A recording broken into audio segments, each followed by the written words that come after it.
Hello and welcome to episode 9 of my Kerbal Career.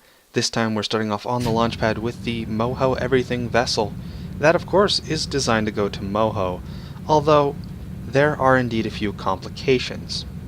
Now, like I said, the reason I want to go to Moho is primarily for science and the fact that we haven't visited any other planet yet. Now, if we take a look at the alarm clock, I'm also planning a huge mission to Duna, which is about 2 years away. And the reason this mission to Duna is going to be so big is because we will be launching the full set of modular colonization over there to create a base for us. It will be a huge transfer and launch. And this is not good. So basically what has just happened and is going through the past self of mine, if you can call it that, is this entire mission is scrapped at this point. It's basically ruined. And the reason for that is because I needed that transfer stage, or that launch stage, to get me into orbit, and then the stage you just saw me get rid of was supposed to start my transfer to Moho, and then this big nuclear rocket was going to finish it, get an orbit around Moho, land, and then I was basically going to drop the external tanks that you'll see me drop in a moment, those right there, and this was supposed to be my return vessel. However, I can't do that, and at this point I'm just trying to keep Dudgan alive. So you'll see me play around with transferring fuel around, trying to dump some of it, and the reason for that is because I am losing velocity.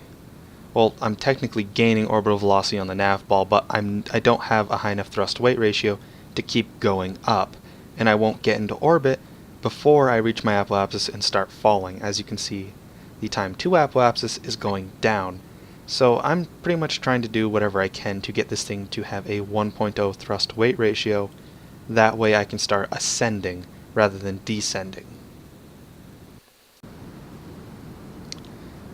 So between staging early and dumping out some fuel, I'm able to actually get a 1.0 thrust-to-weight ratio, which means I might be able to bring this thing to orbit. I mean, my time to apoapsis is going up, so that is indeed a good thing. And I have over 4,000 meters of delta V, so I should be able to make it to orbit easy enough. However, I won't be able to do much with this vessel once I get there. But I suppose it doesn't quite have the capacity to land safely. At least I wouldn't believe so with only one parachute. Now, of course, I might use Kerbal attachment system to pile on a ton of parachutes to land this thing and try again. However, there's no way I could rebuild this thing entirely in less than a day to hit the Moho transfer window.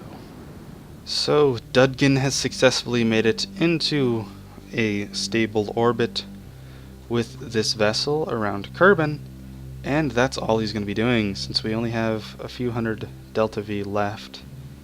And really nothing we can do because, of course, the launch failed pretty extensively.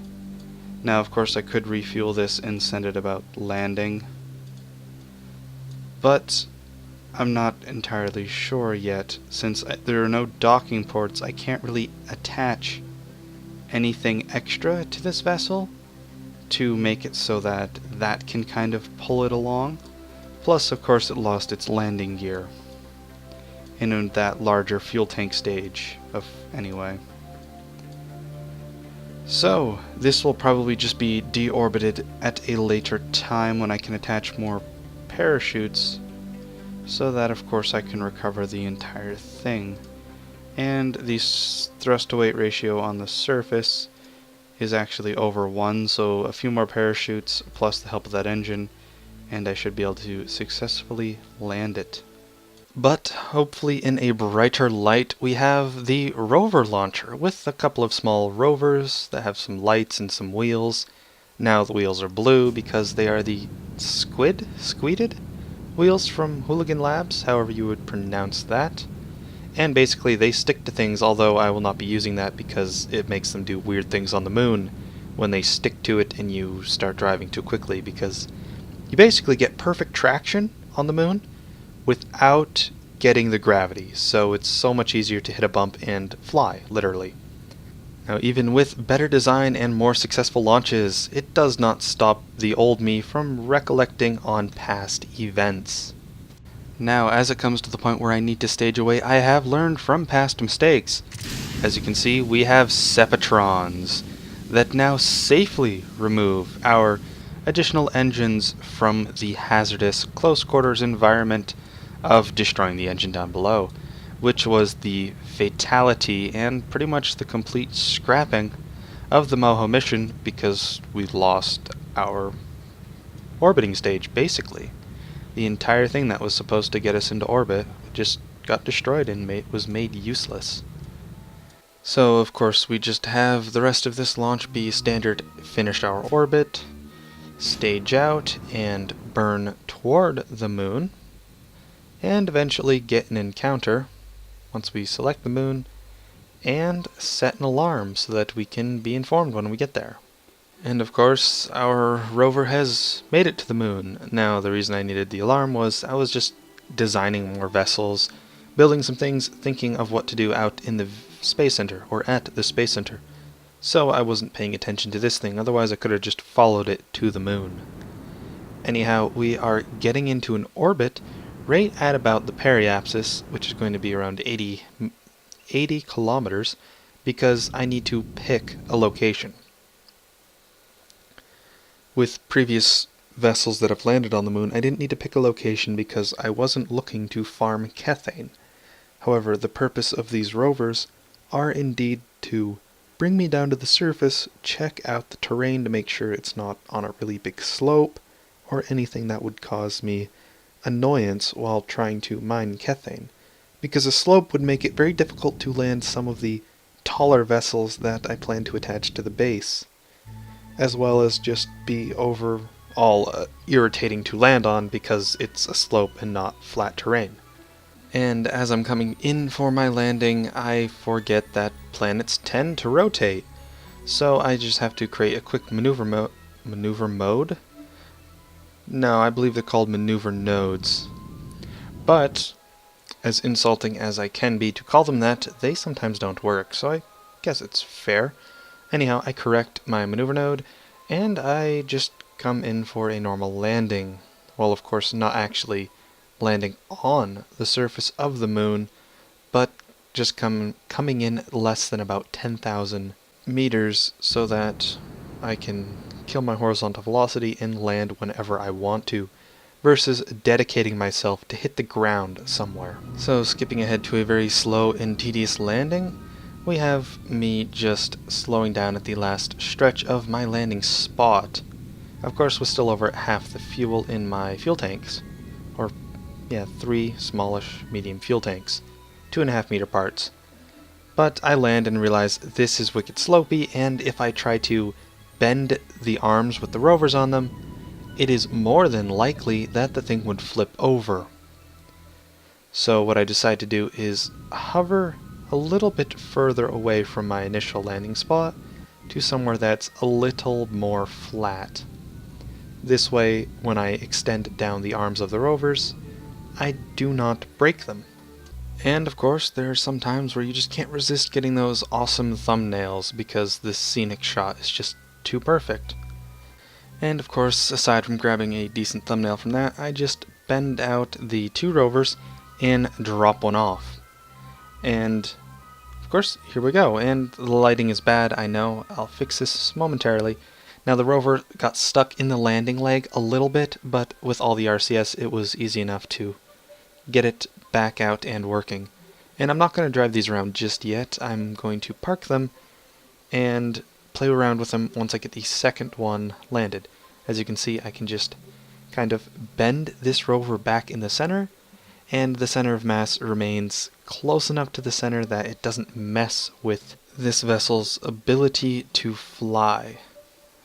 So after just a little bit of other nonsense, we're back and we are taking off again to a new location that I've decided that I want to land the second rover at. So I'm just starting off slowly to make sure I get my direction correct, otherwise I'd just be wasting pointless fuel going in the wrong direction though I'm not really concerned with it since I indeed have more than enough. Also, so I can pretty much test this thing's ability to remain stationary. And it works out just fine. So, the new location that I have planned is a little bit northwest of my current location. It's that Kethane deposit just pretty much on the opposite side of the hemisphere. Now, you'll notice the screen starts flickering again, and this was really inconvenient because I'm trying to maneuver this thing, although I do find once I get the kind of trajectory I want, I find the time to open up the debug log and see what exactly the problem is. And this is where it gets weird. Now, the log is being spammed with this rd underscore emissive. And I have no idea what that means. And I searched around for it also in the forums, and I still don't know what it means. And whenever I hold down right click and move the camera, basically whenever the UI flickers away, it gives me that red text, which is basically saying value does not fall within the expected range. And that's whenever I right click or whenever I move the camera so that the UI flickers. Again, I have no idea what this means. I have no idea really how to solve it. And overall, the log just starts getting flooded with rd emissive. The log is not normally flooded with that. But, like I said, I don't know what it is. So after a quick reload of the game, we're back in business to finish landing this thing. So where I want to land is these green hexagons right here, and that's going to take very minimal effort in actually adjusting my orbit. It's mostly just slowing down so that I land on top of them, although I do a little bit of correction last minute to make sure that I'm going to land in them guaranteed. So, one thing that I've noted, and I was talking about before, I pretty much cut myself off by using post-commentary. I wonder how that would really be described, being rude to myself by cutting myself off from saying things.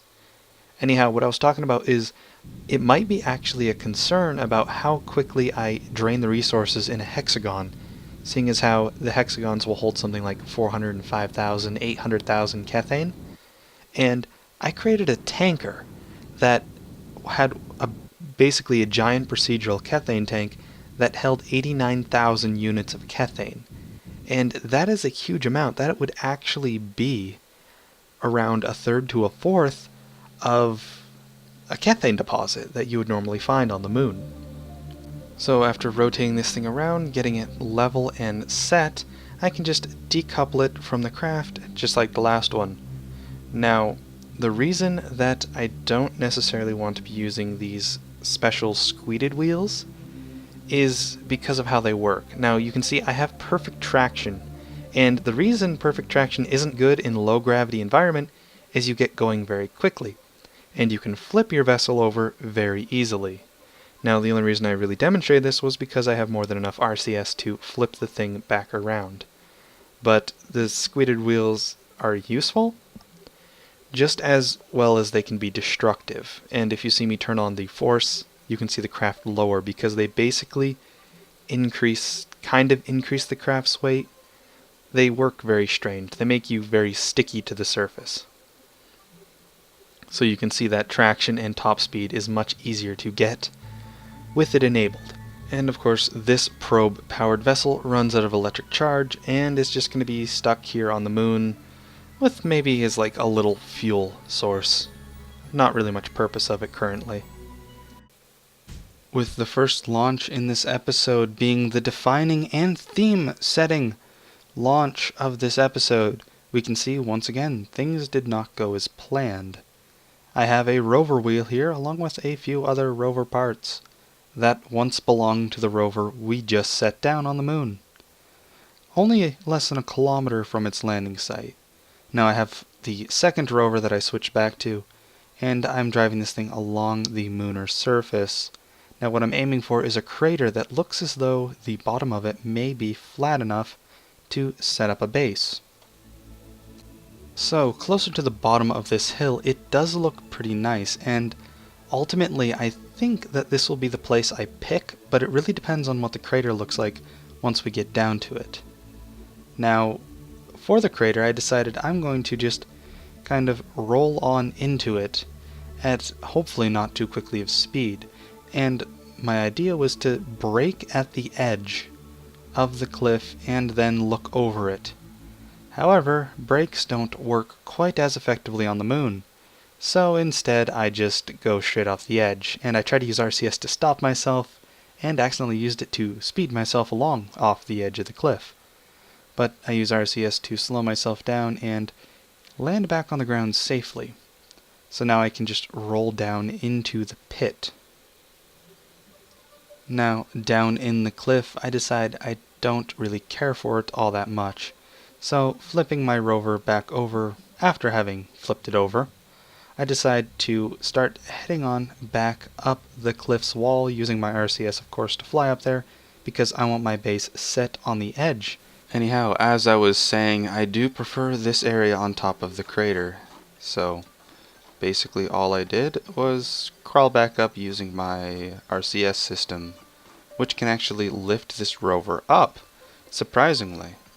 So I was able to just kind of fly my way up and expended a decent bit of RCS doing, or monopropellant doing it. So this is very likely, actually this is going to be where my base is, since it's nice and flat. There's plenty of area that is like this. It's pretty much everything on the side of this cliff up until it starts the mountain. That's almost perfectly flat, not as flat as Minmus, but good enough for my purposes. And of course, it's sitting on top of a kethane deposit. So, I believe the next thing we have to do, since we still have to wait launchpad reconditioning before we can launch anything else, is possibly bring the base down. So I have gone ahead and switched to the base hub for the moon and starting to drain its monopropellant using the RCS to adjust my orbit, because what I noticed is one of the fuel tanks, the adapter fuel tank that I have, actually doesn't have everything it's supposed to. It's missing fuel, as in modular fuel tanks, I believe, didn't make it a liquid oxidizer fuel tank. It just left it as a blank adapter, and in the simulation I had it as a liquid oxidizer fuel tank. But in the actual launch, it's just an adapter, which might be a bug with Kerbal construction time, or I might have just messed up.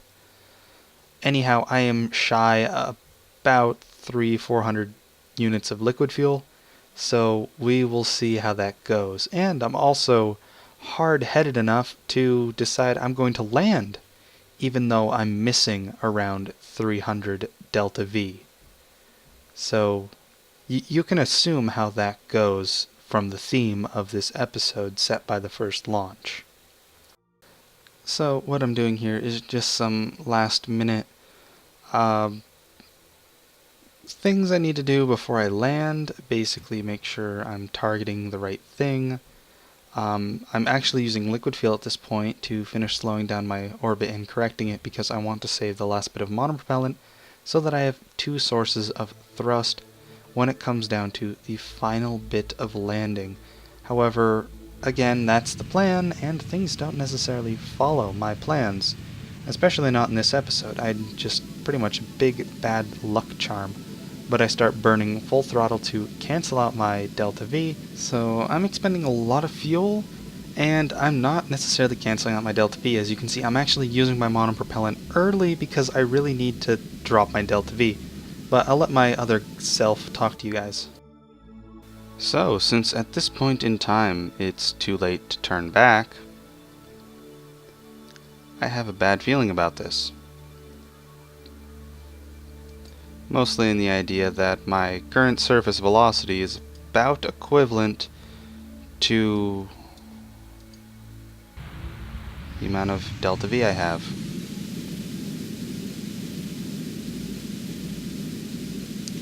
So let's see, I can burn for 30 seconds and the impact is going to happen in 20.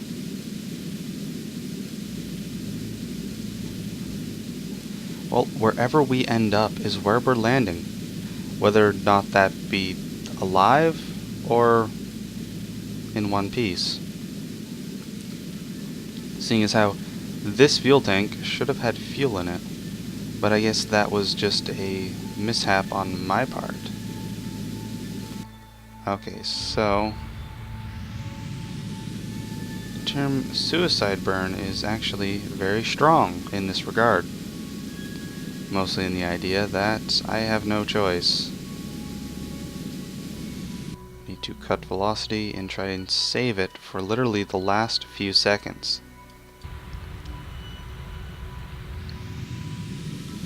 Okay, this is going to be all my fuel.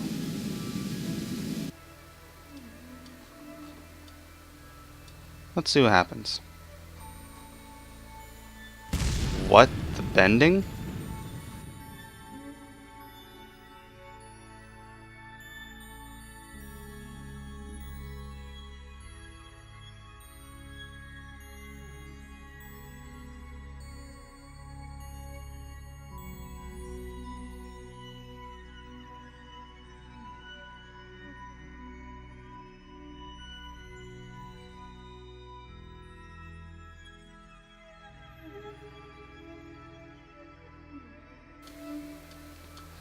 So, 3 out of the 4 docking ports made it.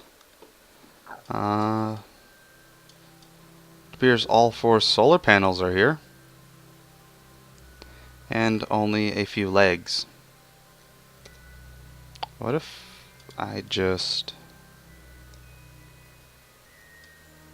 Do I not have control of this? I can't retract the gear. Or is it literally like all broken? Yeah, it's probably all broken, actually.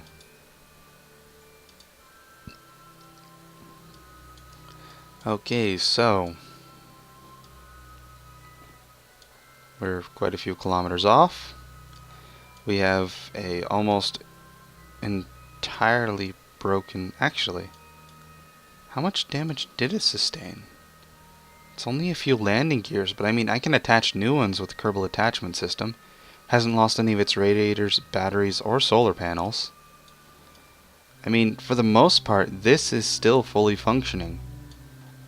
I just need to bring it more monopropellant so I can move it around, because this piece up here, the little carrier thing, is only missing 1 solar panel, but that's not really going to affect it as it already had more power than it needed. So this actually very well may be scavengeable if I bring in a Kerbal and a few extra landing legs. Which would be, what, 2? 3? 3 landing legs? Is that really all that broke? I think I had 4 attached to this thing too. But they're probably not necessary once I get this giant payload off.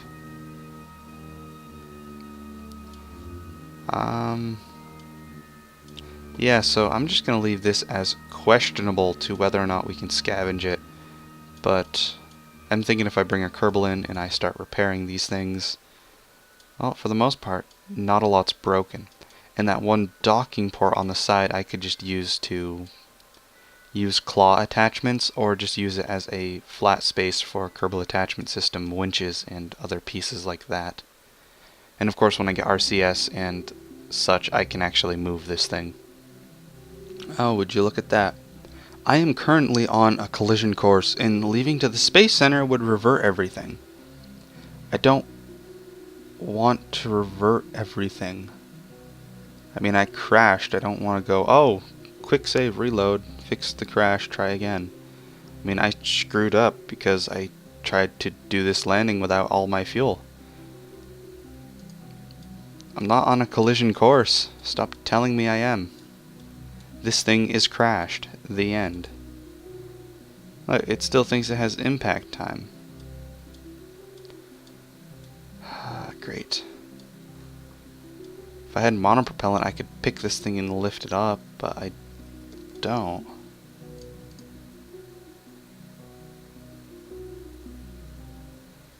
Like, there's nothing I can do about this. I want this to be alive, and I can't detach anything without breaking it. Switch to something else. There, a perfectly perfect landing gears. Hey, this one's still spinning. There, some true Kerbal Space Program entertainment right here. The infinitely spinning leg.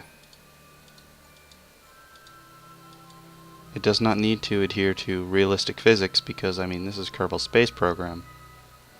Also, it's stuck in the ground a little bit. Can I go back to the Space Center now?